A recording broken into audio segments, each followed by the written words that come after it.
10 years on, this is one of those days where everybody remembers exactly where they were when they heard the news. And it's a day when we recall the incredible resolve and resolution of Londoners and the United Kingdom. A day when 10 years ago, more than 50 people lost their lives in the London terrorist attacks.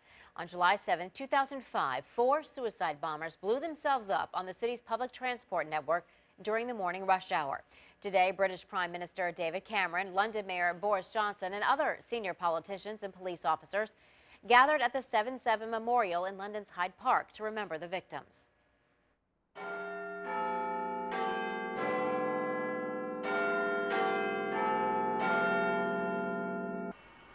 This morning at 11:30, Big Ben chimed to mark the beginning of a moment of silence.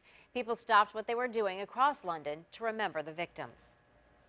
Hundreds of people were injured in the attacks. But today, they can all say they were survivors, including a woman living in Newport News. Yeah, I spoke to her today about what she calls a defining moment in her life that she refused to let break her.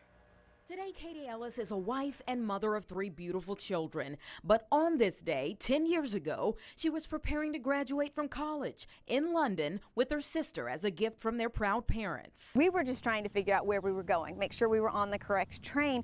And it was, we'd hardly pulled out of the station before the explosion happened. What most people watched on the news from afar was their horrifying reality. Lots of people panicking, lots of people running back and forth. I remember after the initial explosion subsided, just looking for Emily, reaching for Emily, trying to find where she was and if she was okay. They thought the train had derailed. Soon they knew something much more sinister was at work. Somebody, as they were running past, we just said, "What happened?"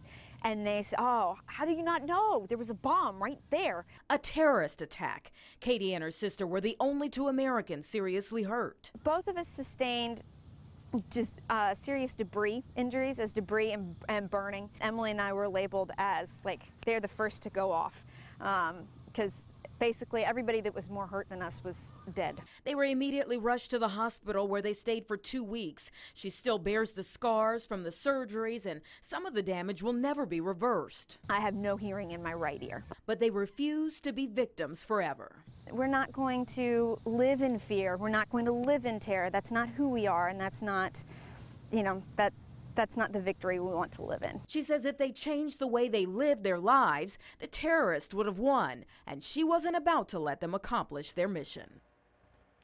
They had only been in London 24 hours when the bomb went off. Katie and her sister were home recovering and in physical therapy for months after that. She postponed graduate school, but if you're wondering, I asked if she'd ever go back to London, and she said yes. They just haven't had the opportunity yet.